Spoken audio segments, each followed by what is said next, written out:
लोग स्वस्थ हैं एंड आज हम एक और बहुत ही इंटरेस्टिंग टॉपिक लेके आए हैं जिसके बारे में हम बात करेंगे. This webinar is all about so once again a very warm welcome and before I begin this webinar,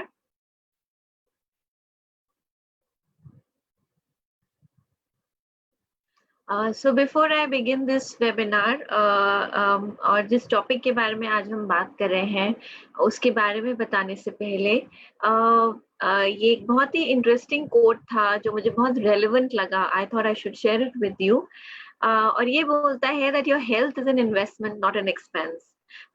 हमारी जो सेहत है ये एक हमारा इन्वेस्टमेंट है, खर्चा नहीं है. हालांकि ये खर्चा बन सकता है अगर हम इस पे अभी इन्वेस्ट ना करें. और आज हम जिस विषय के बारे में बात करने वाले हैं वो विषय इस पे बिल्कुल एप्लीकेबल है. वो एक ऐसा विषय है जिस पे समय रखते अगर ध्यान ना दिया जाए तो ये बहुत सारी बीमारियों का कारण बन सकता है. हम बात कर रहे हैं वेट मैनेजमेंट के बारे में, राइट. तो जब हम वेट मैं आपको ये भी बता दूं दैट वेट मैनेजमेंट को हमने 2 वेबिनार्स में डिवाइड किया है, weight management 1 and weight management 2. Weight management 1 में आज हम कुछ बेसिक कॉन्सेप्ट्स के बारे में बात करेंगे. वी नीड टू अंडरस्टैंड, इससे पहले कि हम किसी प्रोडक्ट को इस्तेमाल करें या किसी को रेकमेंड करें, it is very important to understand the basic concept जो उस प्रोडक्ट से रिलेटेड हैं. और वेट मैनेजमेंट 1 में आज हम जानेंगे कुछ ऐसे ही कॉन्सेप्ट्स के बारे में. कल का वेबिनार जो वेट मैनेजमेंट 2 पर है उसमें हम इनके बारे में और डिटेल में बात करेंगे. We will talk about the specific products, right. तो जब हम वेट मैनेजमेंट के बारे में बात करते हैं तो पहली चीज जो हमारे दिमाग में आती है वो होती है एक शब्द, मोटापा, यानी कि ओबेसिटी. ओवरवेट और ओबेसिटी, जिसको ओबेसिटी के नाम से भी जाना जाता है, ये इसको हम डिफाइन करते हैं एक बहुत ही अबनॉर्मल एक्यूमुलेशन फैट का हमारी बॉडी के अंदर, जो हमारी सेहत के लिए बहुत रिस्की होता है.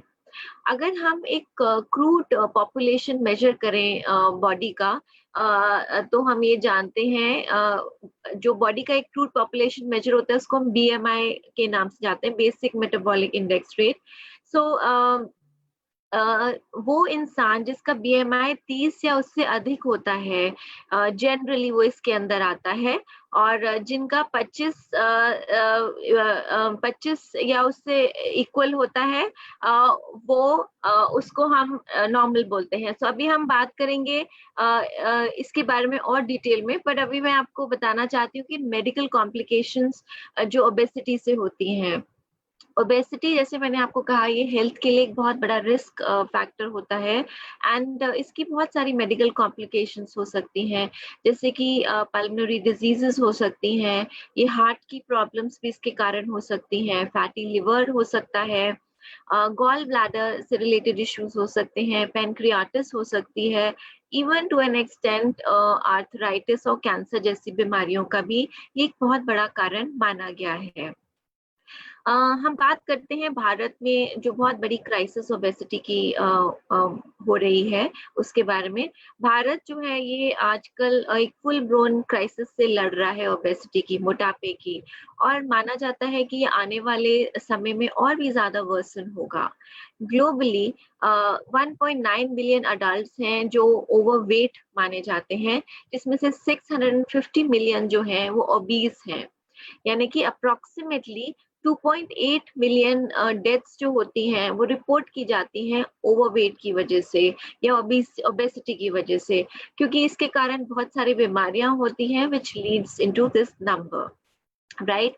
अगर हम भारतवर्ष के आंकड़ों की बात करें तो हम देखते हैं कि भारतवर्ष में 135 मिलियन से अधिक लोग हैं जो ओबेसिटी से अफेक्टेड हैं.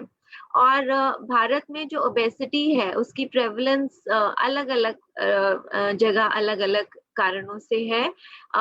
एज की वजह से, आपका जेंडर की वजह से, ज्योग्राफिकल एनवायरनमेंट एक बहुत बड़ा फैक्टर है, या आपका सोशियो इकोनॉमिक स्टेटस, ये सारी चीजें ओबेसिटी को इफेक्ट करती हैं, राइट।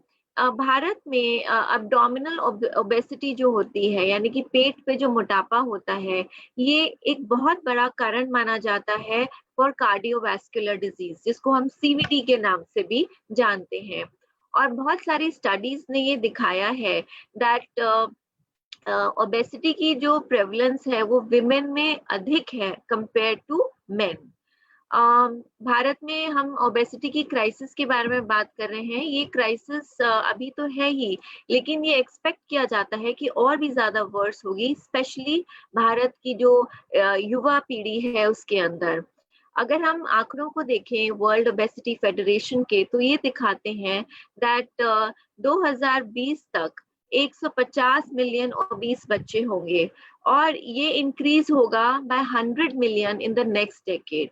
यानी कि अगर हम भारत की बात करें तो भारत में 27 मिलियन से अधिक बच्चे जो हैं वो उस साल तक ओबीस होंगे, यानी कि 2020 तक ओबीस माने जाएंगे। अगर हम इसको कंपेयर करें अभी के 11 मिलियन ओबीस बच्चों से जो आज के समय में प्रेजेंट हैं, तो हम देख सकते हैं कि आने वाले समय में ओबेसिटी एक बहुत बड़ा चैलेंज आने वाला है, राइट। तो ओबेसिटी क्यों होती है, क्या कारण है ओबेसिटी के, आइए हम इसके बारे में बात करते हैं। ओबेसिटी का एक बहुत कई कारण है, आज हम कुछ मेन प्रमुख कारणों के बारे में बात करेंगे। ओबेसिटी का एक बहुत बड़ा कारण हमारी जेनेटिक्स भी है, इसका एक बहुत ही स्ट्रॉन्ग जेनेटिक कंपोनेंट होता है। ये देखा गया है कि वो बच्चे जिनके पेरेंट्स जो हैं वो ओबीस होते हैं, वो उनकी ओबीस होने की ज्यादा लाइक्लीहुड है कंपेयर्ड टू पीपल जिनके बच्चे जिनके पेरेंट्स जो हैं वो लीन होते हैं, राइट। बहुत सारी मेडिकेशंस जो हैं वो भी ओबेसिटी का एक बहुत बड़ा कारण है। बहुत सारी ड्रग्स होती हैं जैसे स्टेरॉइड्स हैं, या डायबिटीज की मेडिसिन हैं, बहुत सारे एंटी डिप्रेसेंट्स होते हैं जो वजन बढ़ाते हैं, वेट बढ़ता है जिनसे। ये ड्रग्स जो होती हैं ये हमारे बॉडी और ब्रेन के फंक्शन को ऑल्टर करती हैं और हमारे मेटाबॉलिक रेट को रिड्यूस करती हैं, जिस कारण हमारी भूख बढ़ती है। देन एक और प्रमुख कारण है ओबेसिटी का, वो है एडेड शुगर, यानी कि अधिक चीनी लेना। अगर हम चीनी को एक्सेस फॉर्म में लेते हैं वो भी एक बहुत बड़ा कारण है ओबेसिटी को। और चीनी को हम खाली चीनी के फॉर्म में नहीं लेते, बहुत सारे लोग मैंने सुना है कहते हैं हम चाय में चीनी नहीं लेते, लेकिन उसकी जगह वो मीठा खा लेते हैं, आइसक्रीम्स खा लेते हैं, कोल्ड ड्रिंक्स ले लेते हैं, या जूसेस ले लेते हैं, पैकेज जूसेस ले लेते हैं which are full of sugar. तो अगर हम शुगर को इन फॉर्म्स में भी एक्सेस में कंज्यूम करते हैं, तो हमारे हार्मोन्स और बॉडी की जो बायोकेमिस्ट्री होती है वो चेंज होती है, जिस कारण हमारा वेट बढ़ता है। देन आज के भागदौड़ के जमाने में when we are catching up with the time, अभी के समय में नहीं पर इन जनरल मैं आपको बता रही हूँ, जंक फूड एक बहुत बड़ा कारण है। भाग दौड़ में आपको कुछ खाना है तो आपने कोई भी जंक फूड उठाया, and it's very addictive also. Junk food जो होता है वो बहुत हाई होता है फैट में, सॉल्ट में और शुगर में, और लोगों को ये ओबीस बनाता है। देन एक और बहुत बड़ा कारण ओबेसिटी का है वो है स्ट्रेस। नॉर्मली देखा गया है जब हम स्ट्रेस्ड होते हैं, जब हम परेशान होते हैं, तो हम उन चीजों की तरफ बढ़ते हैं जो थोड़े फैटी होते हैं, जिनको हम कंफर्ट फूड के नाम से भी जानते हैं। ये क्या करता है कंफर्ट फूड, ये हमारे बॉडी का सेरोटोनिन लेवल जो होता है उसको बढ़ा देता है। सेरोटोनिन एक केमिकल होता है हमारी बॉडी के अंदर जो हमें एक अच्छा होने का एहसास देता है, अच्छा होने की फीलिंग देता है।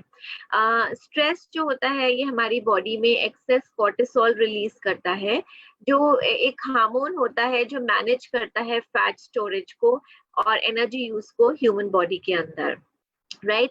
तो कोर्टिसोल क्या करता है, क्योंकि जब हम होते हैं तो एक्सेस कोर्टिसोल रिलीज करता है, तो कोर्टिसोल जो है वो हमारी भूख को बढ़ाता है और हमारी जो क्रेविंग्स होती है फैटी चीजों की या शुगरी चीजों की उसको बढ़ाता है। इसीलिए आपने देखा होगा कि कभी आप अपसेट हैं, परेशान हैं, डिप्रेस्ड हैं या स्ट्रेस्ड हैं, तो आपका बहुत हाई फैट कंटेंट वाली चीजें खाने का मन करता है, और आप वो खाते हैं तो आप बहुत रिलैक्स्ड फील करते हैं बिकॉज ऑफ कोर्टिसोल या बिकॉज सेरोटोनिन की वजह से, राइट? तो stress is a very big cause of obesity. Then एक और बहुत प्रमुख कारण है is lack of physical activity.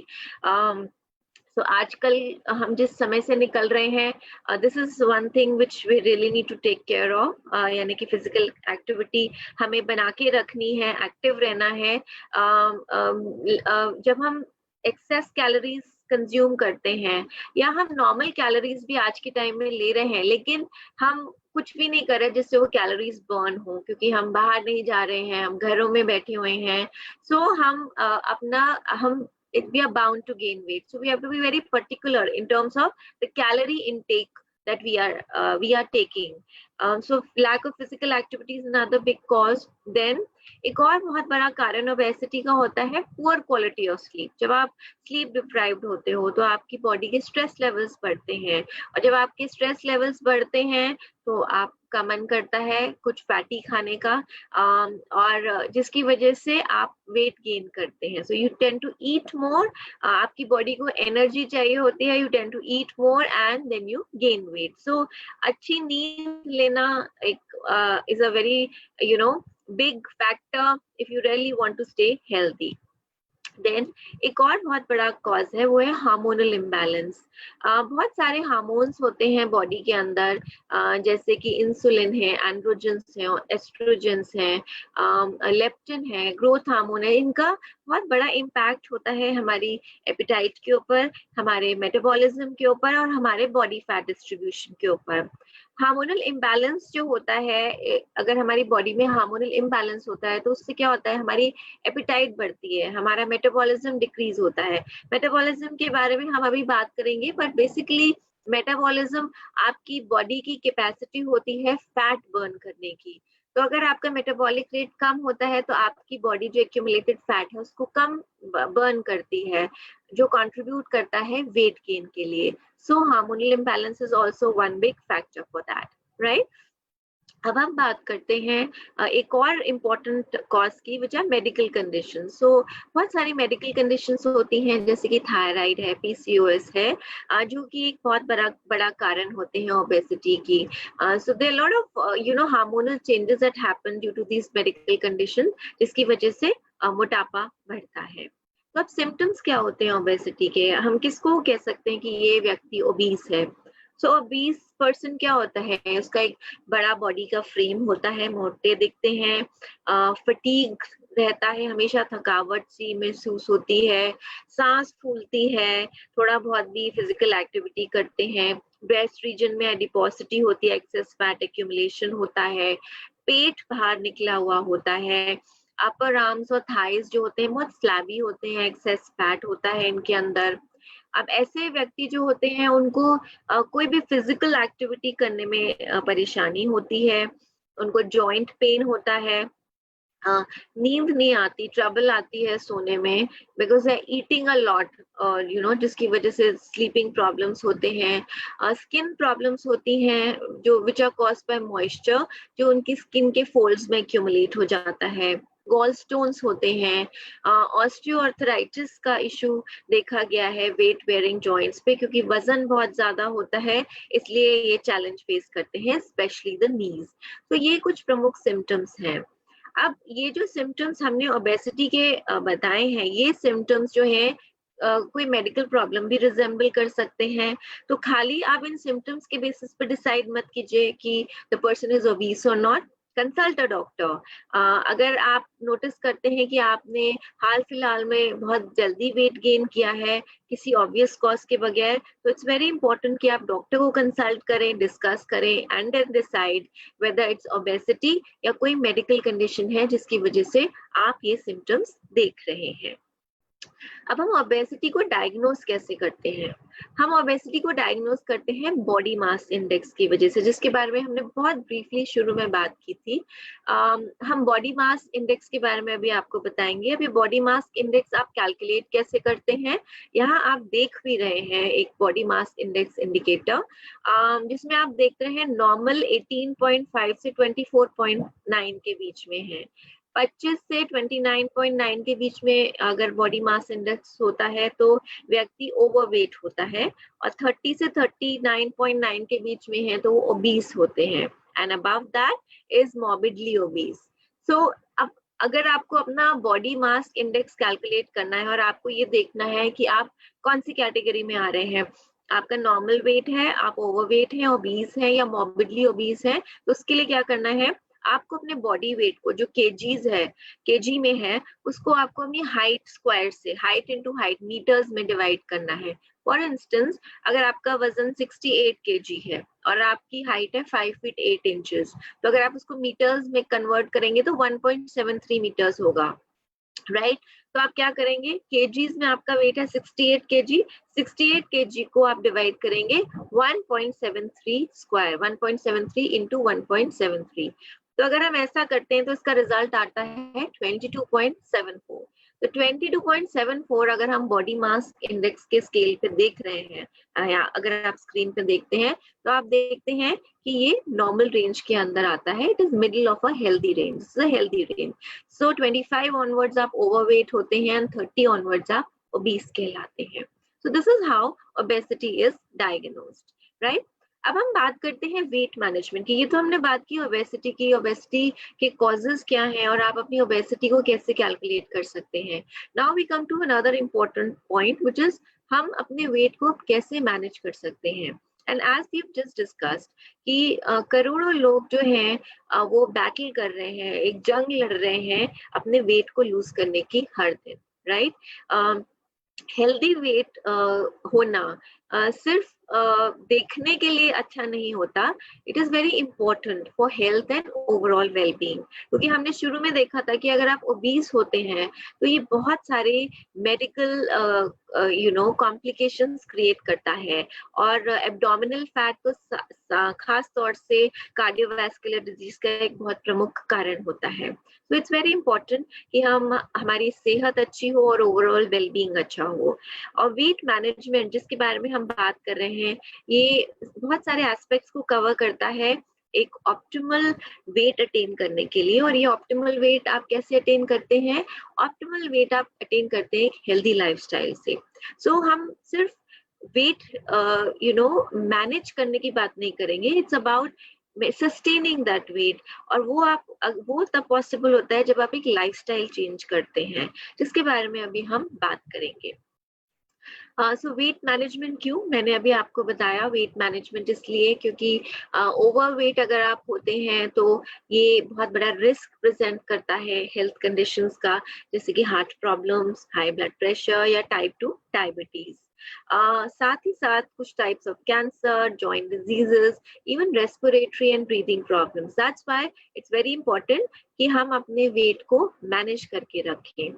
अब जब हम वेट मैनेजमेंट की बात करते हैं तो हम थोड़ा सा ओवरवेल्म हो जाते हैं, हम थोड़ा सा डर जाते हैं, हमें लगता है कि हमें अपनी डाइट को बहुत कंट्रोल करना पड़ेगा, अभी हम मैनेज कर रहे हैं लेकिन बाद में फिर वेट बढ़ जाएगा। इसीलिए that's why I was saying that weight management is about a lifestyle change, right.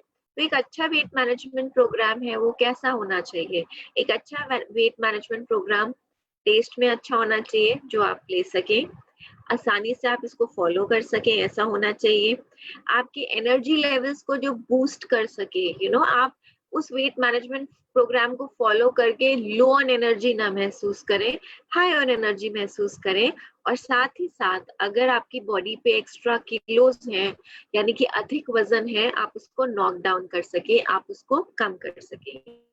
तो ये सारी चीजें एक अच्छे वेट मैनेजमेंट प्रोग्राम में होनी चाहिए, राइट। लेकिन हम वेट मैनेजमेंट के बारे में और बात करने से पहले कुछ बेसिक चीजों के बारे में बात करते हैं, फंडामेंटल्स के बारे में बात करते हैं वेट मैनेजमेंट की, क्योंकि हर व्यक्ति डिफरेंट होता है। तो हर व्यक्ति सेम स्टिमुलस को डिफरेंट तरीके से रिएक्ट करता है, हर व्यक्ति की बॉडी कॉम्पोजिशन डिफरेंट होती है। तो एक टाइप ऑफ रिजल्ट जो एक कॉन्स्टिट्यूशन के व्यक्ति में पाया जाता है, आप सेम रिजल्ट दूसरे में नहीं देख सकते, द रिजल्ट में वेरी। तो आप ये एक्सपेक्ट मत कीजिए कि हर एक का रिजल्ट यूनिफॉर्म है। कोई वेट लूज कर रहा है और उसको कोई मेडिकल कंडीशन है तो उसका रिजल्ट डिफरेंट होगा कंपेयर टू अ पर्सन जिसका मेडिकल कंडीशन नहीं है, राइट। तो अगर हम लॉन्ग टर्म बेनिफिट्स की बात कर रहे हैं तो हमें लाइफस्टाइल चेंजेस करने पड़ेंगे, जिसके बारे में हम अभी बात करेंगे। और अगर आप वाकई में वेट मैनेजमेंट को फॉलो करना चाहते हैं, वेट मैनेज करना चाहते हैं, तो इसकी सफलता की कुंजी क्या है, की क्या है सक्सेस की? आपको कंसिस्टेंट रहना पड़ेगा, और कंसिस्टेंट आप तभी रह सकते हैं जब आप लाइफस्टाइल चेंज करेंगे। आपको रियलिस्टिक रहना पड़ेगा, आपको पता होना चाहिए कि ये आप कर सकते हैं और ये आप नहीं कर सकते। आपको एक लॉन्ग टर्म गोल्स सेट करने होंगे अपने वेट मैनेज करने के लिए, और आपको बिल्कुल फोकस्ड रहना होगा। बहुत सारी चीजें, बहुत सारे ओकेजन्स आएंगे जहाँ पे आपको डिविएट करने का मन करेगा, लेकिन you have to stay focused on what you want, right? साथ ही साथ जब हम वेट मैनेजमेंट की बात करते हैं तो हम कुछ बेसिक प्रेमाइस के बारे में भी बात करते हैं, और वेट मैनेजमेंट और अब हम समझते हैं कि ये वेट मैनेजमेंट होता कैसे है, हाउ इज इट पॉसिबल, किस तरीके से हम अपनी बॉडी से ओबेसिटी को या ओवरवेट हम को कम कर सकते हैं। तो हमारी बॉडी जो होती है वो कुछ अमाउंट ऑफ एनर्जी हर दिन बर्न करती है। हमारी डे टू डे एक्टिविटीज जो होती हैं उसमें, इसको हम डेली एनर्जी एक्सपेंडिचर कहते हैं, यानी कि ये हमारा डेली एनर्जी का खर्चा होता है जो हम हर दिन करते हैं। अब हमारी एनर्जी कितनी बर्न होती है, हमारा खर्चा कितना होता है डेली एनर्जी का, ये किस पे डिपेंड करता है? ये हर एक इंडिविजुअल की जेनेटिक्स पे डिपेंड करता है। कुछ लोग होते हैं जेनेटिकली जिनका मेटाबॉलिक रेट बहुत हाई होता है, तो वो ज्यादा बर्न करते हैं कंपेयर टू समबडी जिसका मेटाबॉलिक रेट कम है। तो इंडिविजुअल जेनेटिक्स पे डिपेंड करता है, राइट? हमारा मसल मास कितना है, ये एक बहुत इंपॉर्टेंट फैक्टर होता है कि हमारी बॉडी एक दिन में कितनी एनर्जी खर्चती है, और हमारी फिजिकल एक्टिविटी का क्या लेवल है, ये भी एक बहुत बड़ा इंपॉर्टेंट फैक्टर होता है कि हमारी बॉडी कितना डेली एनर्जी एक्सपेंडिचर करती है। और ये डेली एनर्जी एक्सपेंडिचर जो होता है ये कैलोरीज में मेंशन होता है, यानी कि हम कितनी कैलोरीज एक दिन में बर्न कर रहे होते हैं। ये हमारी जेनेटिक्स पे, हमारा मसल मास कितना है और हमारी फिजिकल एक्टिविटी का क्या लेवल है, ये उस पे निर्भर करता है, राइट? फॉर एग्जाम्पल, जिन लोगों की जिनका बहुत high amount of muscle mass होता है, या जो बहुत high level of physical activity करते हैं, वो ज्यादा कैलोरीज बर्न करेंगे एक दिन के अंदर, कंपेयर टू पीपल जिनका लो अमाउंट ऑफ मसल मास है और low levels of physical activity है, राइट? एंड इसीलिए ये चीजें हमें जानना इसलिए जरूरी है, क्योंकि हम जिन प्रोडक्ट्स का इस्तेमाल करते हैं या हम जिन प्रोडक्ट्स को रेकमेंड करते हैं, वो प्रोडक्ट्स किस तरीके से इन चीजों से लिंक्ड अप है, ये हमारे को पता चलता है। सो इट्स नॉट कि हमने किसी ने बोला और हमने प्रोडक्ट यूज कर लिया, पर वो किस तरीके से हमारी बॉडी कॉन्स्टिट्यूशन को इफेक्ट करता है, that's very important for us to understand. तो अभी हमने ये जाना कि अगर हमारा मसल मास ज्यादा है, हमारी high level of physical activity है, या जेनेटिकली हमारी कॉम्पोजिशन ऐसी है, तो हमारा एनर्जी का खर्चा यानी कि हमारी कैलोरी बर्निंग ज्यादा होगी। अगर आप अपना डेली एनर्जी एक्सपेंडिचर इंक्रीज करना चाहते हैं, अगर आप अधिक कैलोरीज बर्न करना चाहते हैं, तो आपको क्या करना है? आपको अपना मसल मास इंक्रीज करना है। और मसल मास का आप कैसे इंक्रीज कर सकते हैं? स्ट्रेंथ ट्रेनिंग के थ्रू या अप्रोप्रिएट न्यूट्रिशन के थ्रू। दैट्स व्हाई आपने सुना होगा कि बहुत लोग आपको जो रिकमेंड करते हैं वो कहते हैं आप प्रोटीन लीजिए अपने डाइट में, because helps in increasing your muscle mass. So strength training और अप्रोप्रिएट न्यूट्रिशन, जिसके बारे में हम बात करेंगे आगे, इसके जरिए आप अपना डेली एनर्जी एक्सपेंडिचर इंक्रीज कर सकते हैं। साथ ही साथ अपनी फिजिकल एक्टिविटी बढ़ाकर, जब आप अधिक फिजिकली एक्टिव रहते हैं, चाहे आप वॉक कर रहे हैं या वर्कआउट कर रहे हैं या आप किसी फॉर्म में एक्सरसाइज कर रहे हैं, जेनेटिक्स ऑफ कोर्स आप ऑल्टर नहीं कर सकते।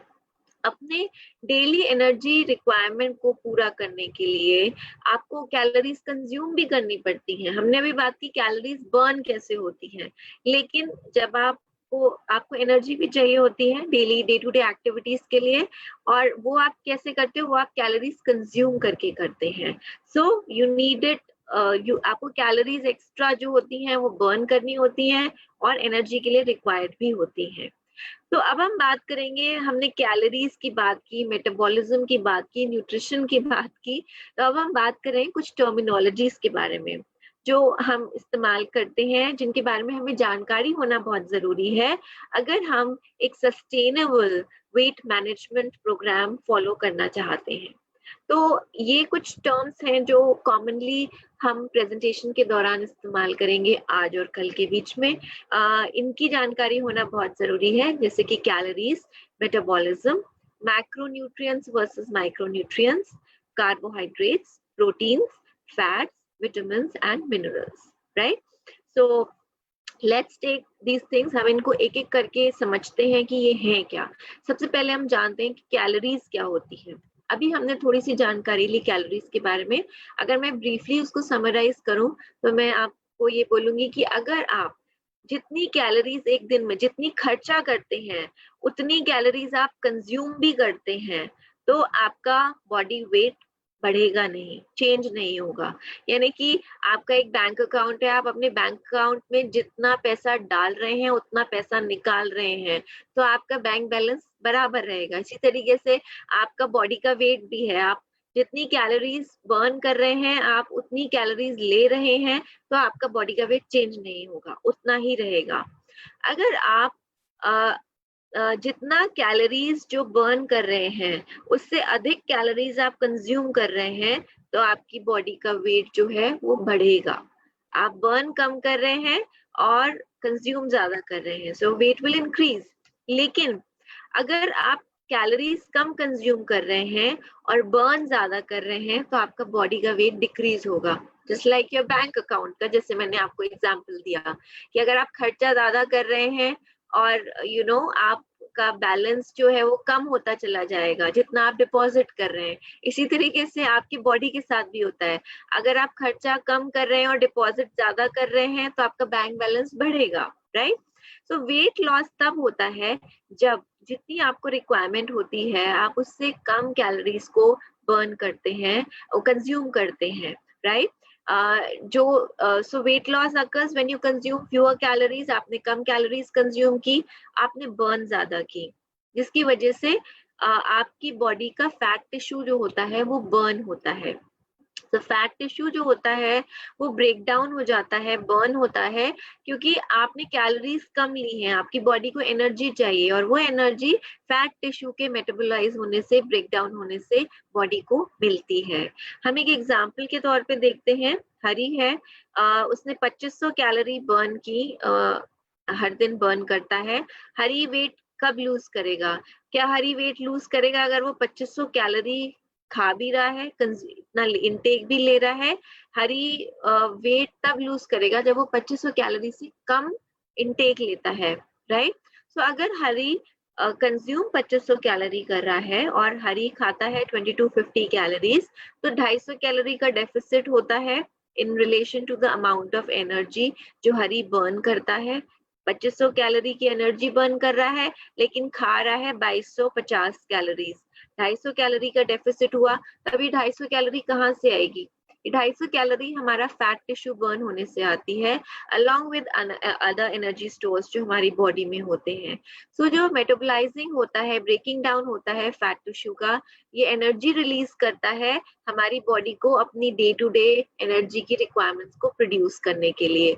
क्योंकि बॉडी बाहर के एनवायरनमेंट से नहीं खा रही है, इसलिए बॉडी अपने इंटरनल एनवायरनमेंट को इसे ईट करती है, जो फैट बर्न करके होता है। एंड दैट्स हाउ आप अपना वेट लूज करते हैं, right? Then we come to another important term which is metabolism. ये एक बहुत ही इम्पोर्टेंट टर्म है, ये हम शुरू में भी कई बार यूज कर चुके हैं। मैंने आपको ब्रीफली इसको एक्सप्लेन भी किया था। मेटाबॉलिज्म क्या होता है? मेटाबॉलिज्म वो रेट होता है जिसमें आपकी बॉडी कैलोरीज को बर्न करती है, यानी कि आपकी कैलोरी बर्निंग कैपेसिटी शरीर की कितनी है वो मेटाबॉलिज्म से पता चलती है। ये इम्पोर्टेंट क्यों है? ये इम्पोर्टेंट इसलिए है कि अगर कैलोरीज बर्न नहीं होंगी तो बॉडी उसको एनर्जी के या टिश्यूज को रिपेयर करने के लिए यूज नहीं कर पाएगी और वो हमारे बॉडी में फैट के फॉर्म में स्टोर हो जाएंगी। तो इट्स वेरी इंपॉर्टेंट कि हम अपने मेटाबॉलिक रेट को हमेशा एक्टिवेटेड रखें, मेटाबॉलिक रेट हमारा अच्छा हो। अगर ऐसा होगा तो हमारी बॉडी जो है वो एक्सेस फैट जो होगा उसको नहीं तो स्टोर कर लेगी, राइट? और हमारी बॉडी जब हम मेटाबॉलिक रेट की बात करते हैं तो दो टाइप्स ऑफ मेटाबॉलिक रेट होते हैं, बेसल मेटाबॉलिक रेट और active metabolic rate. Basic metabolic rate जो होता है ये हमारी बॉडीज के लिए होता है, it's for our bodies to function correctly on a daily basis. Even जब हम सो रहे होते हैं हमें इसको फ्यूल करने की जरूरत होती है। We are burning calories even when we are sleeping, right? So हम कैलोरीज हमेशा कंज्यूम कर रहे होते हैं, तो इसलिए बहुत जरूरी है हमें जानना कि हम कितनी कैलोरीज हमें रिक्वायर्ड होती हैं।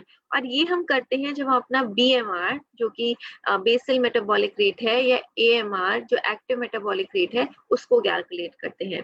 तो अभी की जानकारी के लिए हम सिर्फ इतनी नॉलेज लेते हैं कि हमारा मेटाबॉलिक रेट जो होता है वो हमेशा एक्टिवेटेड रहना चाहिए। उस पर हमें ध्यान रखना चाहिए कि क्या चीजें हैं जो हमारे मेटाबॉलिक रेट को इंक्रीज करती हैं, and we should go in for that, right? अब हम नेक्स्ट कॉन्सेप्ट के बारे में बात करेंगे, टर्मिनोलॉजी की बात करेंगे, which is very very important. क्योंकि हमने बात की थी कि अगर आप वेट को मैनेज करना चाहते हैं तो इट्स अबाउट लाइफस्टाइल चेंज। और लाइफस्टाइल चेंज की जब हम बात करते हैं तो हम डे टू डे एक्टिविटीज के साथ साथ हम न्यूट्रिशन के बारे में भी बात करते हैं। एंड दैट्स व्हाई ये टर्मिनोलॉजीज जो आगे आने वाली हैं ये बहुत इंपॉर्टेंट होती हैं। So we talk of macronutrients versus micronutrients. अब न्यूट्रिएंट्स जो होते हैं ये आप दो तरीके से विभाजित कर सकते हैं, दो कैटेगरीज में डिवाइड कर सकते हैं, मैक्रो और माइक्रो न्यूट्रिएंट्स। मैक्रो न्यूट्रिएंट्स वो न्यूट्रिएंट्स होते हैं जो हमारी बॉडी को बड़ी क्वांटिटी में, बड़े अमाउंट्स में चाहिए होते हैं, क्योंकि ये हमारी बॉडी को एनर्जी प्रोवाइड करते हैं, राइट? मैं आपको वापस से उस चीज को रिमाइंड कराऊंगी। हमने बात की थी एक अच्छा वेट मैनेजमेंट प्रोग्राम कैसा होना चाहिए। एक अच्छा वेट मैनेजमेंट प्रोग्राम ऐसा होना चाहिए, हमने बोला था, जहाँ पे आप एनर्जेटिक फील करें, एनर्जी लॉस ना फील करें, राइट? हमें से बहुत सारे लोग अलग अलग तरीके के वेट मैनेजमेंट प्रोग्राम्स को ट्राई करते हैं, लूज करते हैं, वो यो डाइट्स होती हैं, and then we again get back. But अभी हम जो बात कर रहे हैं वो हम एक लाइफस्टाइल चेंज के बारे में बात कर रहे हैं। we are talking of a healthy way to manage our weight, right? So macronutrients वो जो बॉडी को ज्यादा चाहिए अमाउंट में और जो हमें एनर्जी प्रोवाइड करते हैं। अब ये मैक्रोस क्या हैं?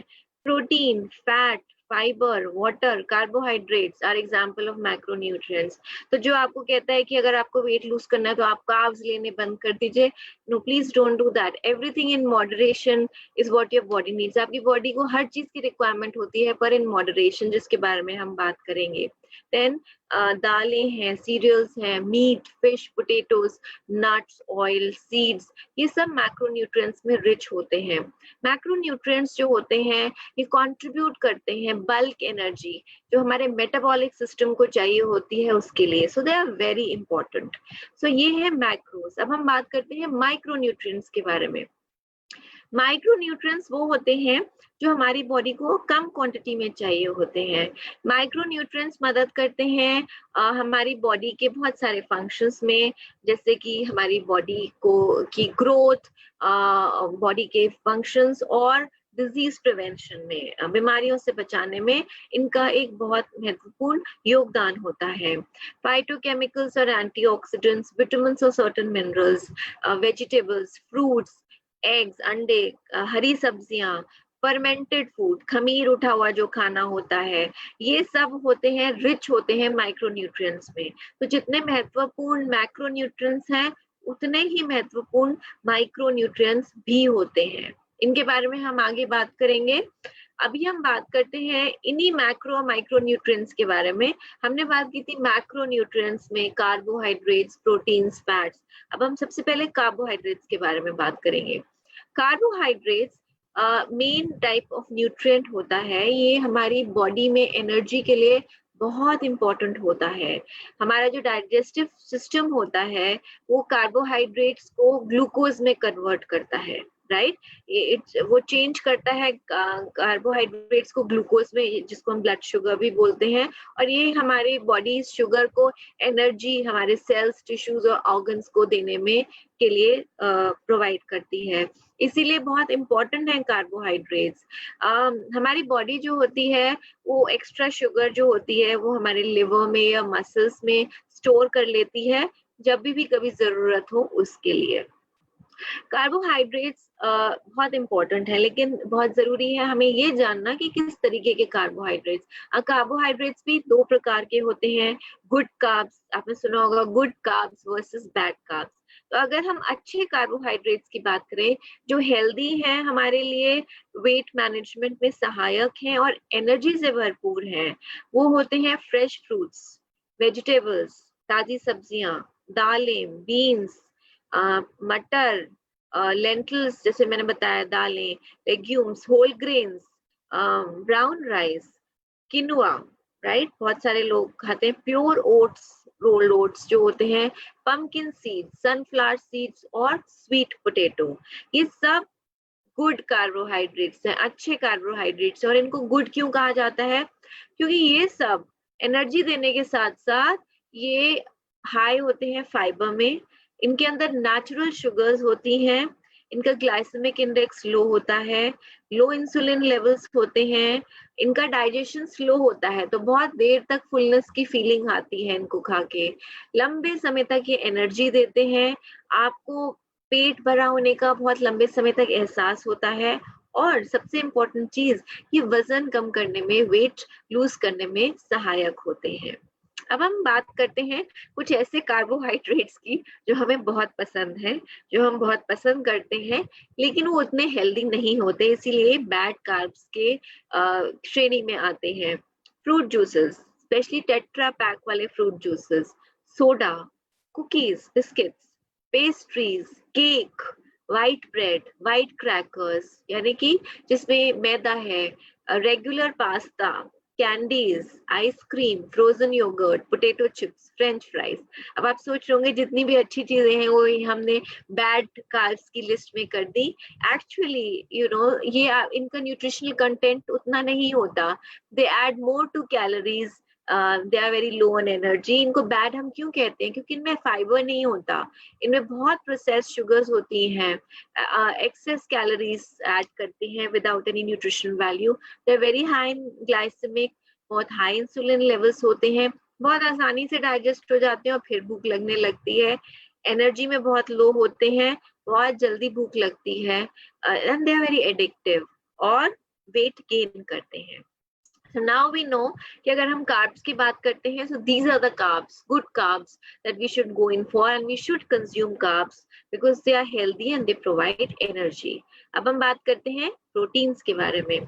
प्रोटीन एक मैक्रोन्यूट्रिएंट होता है जो हमारे मसल मास बिल्ड करने में मदद करता है।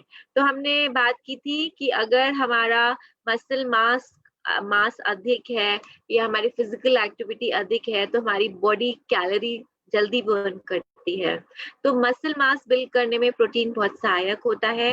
प्रोटीन्स बड़े मॉलिक्यूल्स होते हैं जिनकी हमारे सेल्स को आवश्यकता होती है प्रॉपर्ली फंक्शन करने के लिए, और they consist of amino acid. तो structure of function of our bodies जो होता है वो प्रोटीन के ऊपर निर्धारित होता है, हमारी बॉडी का स्ट्रक्चर ऑफ फंक्शन। हमारी बॉडी के सेल्स, टिश्यूज और ऑर्गन्स का जो रेगुलेशन होता है वो प्रोटीन्स के ऊपर निर्धारित होता है, और प्रोटीन्स के बगैर नहीं हो सकता। प्रोटीन्स कंसिस्ट करते हैं एमिनो एसिड्स, और एमिनो एसिड्स जो होते हैं वो बिल्डिंग ब्लॉक्स होते हैं प्रोटीन के। सो it's very very important nutrient जो हमें लेना है, जो बहुत आवश्यक है। अब प्रोटीन भी प्लांट बेस्ड होते हैं और एनिमल बेस्ड होते हैं। ये मैं इसलिए बता रही हूँ क्योंकि बहुत सारे वेजिटेरियन लोग हैं, वीगन्स हैं, जो कहते हैं कि प्रोटीन आपको सिर्फ एनिमल सोर्सेस के थ्रू मिलता है। No, plant based protein is equally nutritious as an animal based protein, right. अब हम बात करते हैं एक और टर्मिनोलॉजी के बारे में, हमें भी बेसिक जानकारी ले रहे हैं इनके बारे में। When we talk about the products, then we will understand कि ये कहाँ पे fit होते हैं।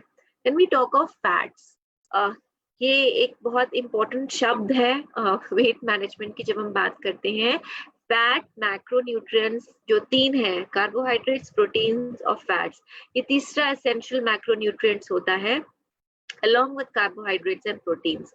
एक हेल्दी डाइट होती है, जो बैलेंस्ड डाइट होती है, उसमें बहुत जरूरी होता है हम हेल्दी मोनोसैचुरेटेड और पॉलीअनसैचुरेटेड फैट्स को यूज करें। फैट्स और फैट भी एक इम्पॉर्टेंट पार्ट प्ले करता है हमारे बॉडी से एक्सेस वेट को हटाने में, but it should be a healthy monounsaturated and polyunsaturated fat. कुछ अच्छे sources fatty acids के होते हैं, वो होते हैं avocados, olive oil, nuts, seeds और फैटी फिश। और हमें ये भी ध्यान रखना है कि हम जो अपनी बॉडी में सैचुरेटेड फैट का अमाउंट लें वो कंट्रोल करके लें डाइट के अंदर, और ट्रांस फैट जो है वो अगर ना ले सकें तो वो बहुत अच्छा है।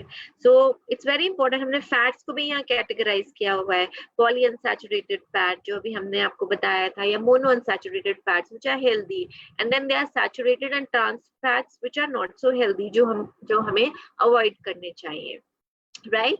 सो if you want to lose weight, हमें कम कैलोरीज कंज्यूम करनी है जितनी हमारी बॉडी की रिक्वायरमेंट है, और एक्सरसाइज करना है कि जो एक्सेस कैलोरी स्टोर्ड है हम उनको बर्न कर सके। तो पहला फ्यूल है वेट लूज करने के लिए कार्बोहाइड्रेट्स, दूसरा फ्यूल है फैट, और तीसरा प्रोटीन, राइट। अब हम बात करते हैं एक और बहुत इंपॉर्टेंट न्यूट्रिएंट की, विच इज विटामिन्स। विटामिन्स को हम समझते हैं, what are vitamins. Vitamins naturally occurring chemicals होते हैं जो इसेंशियल होते हैं एक अच्छी सेहत के लिए, और ये बहुत इंपॉर्टेंट होते हैं हमारे नॉर्मल ग्रोथ और डेवलपमेंट के लिए। ये नेचुरली पाए जाते हैं खाने के अंदर और अवेलेबल होते हैं क्वांटिटीज में जितना हमें रिक्वायर्ड होती है। हमारी बॉडी में बहुत सारे केमिकल एक्शंस और रिएक्शंस होते हैं, और इनके लिए विटामिन एक बहुत ही महत्वपूर्ण पार्ट प्ले करते हैं। सो दे आर वेरी इंपॉर्टेंट। जितने भी केमिकल रिएक्शंस हमारी बॉडी में हो रहे होते हैं उनमें विटामिन बहुत ज्यादा सहयोगी होते हैं। विटामिन एनर्जीज नहीं प्रोवाइड करते, बट ये रेगुलेटर की तरह काम करते हैं सिस्टम्स के साथ। हमारी बॉडी के सिस्टम्स को ये रेगुलेट करने में मदद करते हैं, वो सिस्टम्स जो एनर्जी रिलीज करते हैं। सो विटामिन इन्वॉल्व होते हैं हमारी बॉडी की बिल्डिंग में, रिपेयरिंग में, और हमारे हेल्दी मेंटेन करने में हेल्दी सेल्स और टिश्यूज को। एंटीऑक्सीडेंट विटामिन जो होते हैं ये हमारे शरीर को, बॉडी के सेल्स को और बॉडी के सिस्टम को डैमेज से और डिजीज से बचाते हैं, right. So this was about vitamin. So it's very important कि इसका भी हम कंजम्पशन लें। Then we come to another important thing which is minerals. जब हम मिनरल्स की बात करते हैं, मिनरल्स रिक्वायर्ड होते हैं नॉर्मल एंजाइम और सेल्यूलर एक्टिविटी के लिए, and for the function and composition of body tissues, fluids, bone, blood and skin. So हमारी बॉडी के टिश्यू के फंक्शन के लिए, फ्लूइड, बोन, ब्लड और स्किन, इन सब के लिए मिनरल्स का बहुत ही इंपॉर्टेंट पार्ट होता है। मिनरल्स भी मैक्रो माइक्रो मिनरल्स होते हैं। मैक्रो मिनरल्स जो होते हैं उनको हम 100 मिलीग्राम पर डे हमें लेना चाहिए, और माइक्रो मिनरल्स जिनको हम ट्रेस मिनरल्स के नाम से भी जानते हैं उसकी भी आवश्यकता होती है हमारे शरीर को, और इसको हमें less than 100 milligrams per day लेना चाहिए। So that's about minerals. And then we talk about another very important thing जो हम बहुत सुनते हैं शब्द, इसका नाम है एंटीऑक्सीडेंट। एंटीऑक्सीडेंट्स जो होते हैं ये हमारे शरीर में सेल्स के स्लो डैमेज को से प्रोटेक्ट करते हैं। ये एक सुरक्षा कवच की तरह काम करते हैं। अगर मैं आपको हिंदी में इसको एक्सप्लेन करूं, सो हम जिस एनवायरनमेंट में रहते हैं उसमें बहुत सारे फ्री रेडिकल्स होते हैं। फ्री रेडिकल्स वो चीजें होती हैं जो हमारे शरीर को नुकसान पहुंचाती हैं। वेस्ट सब्सटेंसेस होते हैं which are produced by cells trusted source. जब हम बॉडी में फूड प्रोसेस करते हैं और जब बॉडी एनवायरनमेंट पे रिएक्ट करती है तो ये वेस्ट सब्सटेंसेस जो हमारी बॉडी को हार्म करते हैं। तो एंटीऑक्सीडेंट्स एक सुरक्षा कवच की तरह होते हैं जो हमारी बॉडी को फ्री रेडिकल्स से प्रिवेंट करते हैं। एंटीऑक्सीडेंट्स फ्री रेडिकल्स का जो इफेक्ट होता है, दुष्प्रभाव जो होता है हमारी बॉडीज के ऊपर, उसको न्यूट्रलाइज करते हैं और हमारी ओवरऑल हेल्थ को, सेहत को इम्प्रूव करते हैं। फ्री रेडिकल्स जो होते हैं ये हमारी बॉडी में टिश्यू डैमेज कर सकते हैं, पर एंटीऑक्सीडेंट्स एक ब्लॉक की तरह होते हैं और ये हमारे को प्रोवाइड करते हैं, इन सबको प्रोसेस करते हैं, प्रोवाइड करते हैं विटामिन ए, सी और ई, मिनरल्स जैसे कि सेलेनियम, जिंक, मैग्नीज और कॉपर, और antioxidant as I mention above, ये फ्री रेडिकल्स के जो इफेक्ट्स होते हैं, इल इफेक्ट्स होते हैं, दुष्प्रभाव होते हैं, उनको न्यूट्रलाइज करके हमारी बॉडी की ओवरऑल हेल्थ जो होता है उसमें बढ़ावा करते हैं, इजाफा करते हैं, उसको बूस्ट करते हैं। और जब हम एंटीऑक्सीडेंट की बात करते हैं तो ये रेनबो कलर्ड फूड है जो रिच होते हैं एंटीऑक्सीडेंट्स के अंदर, जैसे कि कलरफुल फूड हम कई बार सुनते हैं अपने खाने में लीजिए, broccoli, carrots, peppers, apricot, nuts and seed, whole grains, vegetable oils, ये these are very rich in antioxidants. So अगर हम बात करें कि क्या की है of healthy well balanced diet, the key to be healthy well balanced is well balanced diet और regular exercise. तो अच्छा खाना, nutritious खाना, balanced खाना और regular exercise करना, वो बहुत जरूरी है। तो अभी हमने बात की न्यूट्रिशन की, हमने बात की मैक्रो माइक्रो न्यूट्रिएंट्स की, और अब हम बात करते हैं कि क्यों इम्पोर्टेंट है एक्सरसाइज। साथ में हमने शुरू में बात की थी कि किस तरीके से हमारा मसल मास हमें बढ़ाना है अगर कैलोरीज को बर्न करना है और फिजिकल एक्टिविटी इंक्रीज करनी है। तो रेगुलर एक्सरसाइज एक बेस्ट चीज है जो आप कर सकते हैं अपनी हेल्थ के लिए। क्या क्या कर सकती है रेगुलर एक्सरसाइज? ये हमारे बॉडी के एक्सेस फैट को बर्न करती है, ये हमारी बॉडी, हमारा लाइफ स्पैन इंक्रीज करती है, हमारी बॉडी में ऑक्सीजनेशन को इम्प्रूव करती है, हमारे मसल्स को स्ट्रेंथन करती है। बहुत लोग जो कई बार बोलते हैं बॉडी पेन्स के बारे में, अगर आप रेगुलरली एक्सरसाइज करेंगे तो ये पेन्स को मैनेज करती है, बीमारियों को दूर भगाती है, डायबिटीज के रिस्क को कम करती है, हार्ट को स्ट्रेंथन करती है, हमारी मोबिलिटी को बढ़ाती है, हम हमेशा एक्टिव रहते हैं, एंड बहुत सारे अधिक बेनिफिट्स जो आप देखते हैं अगर आप रेगुलर एक्सरसाइज करते हैं। और आज के समय में जब हम घर पे बैठे हैं तो किसी ना किसी फॉर्म में, चाहे आप घर में योगा करें, आप प्राणायाम करें, या किसी भी फॉर्म में एक्सरसाइज करना बहुत जरूरी है। It's very important to stay fit, right? So forever में हम कहते हैं कि आपको मौका मिलता है खूबसूरत दिखने का और खूबसूरत महसूस करने का, to look better and to feel better. चाहे आप अपना वेट लूज करना चाहते हैं या आप एडवांस न्यूट्रिशन की बेनिफिट्स को अवेल करना चाहते हैं, या आप अपना एक अच्छा एक्सरसाइज रूटीन फॉलो करना चाहते हैं, फॉरएवर में we have a fit program जो आपको देता है इन सारी चीजें जो आप चाहते हैं। यानी कि हम फॉरएवर फिट को कहते हैं कि फॉरएवर फिट एक बहुत अच्छी जर्नी की शुरुआत है, सफर की शुरुआत है जो आप फॉरएवर के साथ करते हैं। अभी हमने जनरल वेट मैनेजमेंट के बारे में, वेट मैनेजमेंट टर्मिनोलॉजी के बारे में बात किया। This is weight management part 1 जो बहुत आवश्यक है हमें जानना अगर हम एक सस्टेन्ड वेट मैनेज करना चाहते हैं। और अब हम आगे बात करेंगे about what forever has to offer to you। forever में हम कैसे आपको सपोर्ट करते हैं, सहयोग करते हैं for a healthy weight। so it's your time to shine। ये हमने वेट मैनेजमेंट 1 में बेसिक कॉन्सेप्ट्स कवर किए हैं। कल मैं आपको दोबारा मिलूंगी, हम वेट मैनेजमेंट 2 के बारे में बात करेंगे, एंड वेट मैनेजमेंट 2 में हम देखेंगे कि आप फॉरएवर लिविंग के साथ कैसे अपने वेट को मैनेज कर सकते हैं with the incredible products that Forever Living has to offer to you। So stay tuned tomorrow at 11:30 AM for Weight Management 2। And जाते जाते मैं आपको यही बोलना चाहूंगी that हर दिन आपके पास चांस है to get stronger, to eat better, to live healthier, and to be the best version of you। So it's your time to shine। Be strong, better, healthier, and be the best version of you। With this note, आज के session को हम यहीं पे खत्म करते हैं। Thank you so much, and I'll see you tomorrow at 11:30 and 11:30 AM in the morning। और 11:30 AM पे हम बात करेंगे about weight management 2, and we'll see that how we can lose weight together। So I wish you all the best. Have a good day and see you tomorrow at 11:30। Bye bye।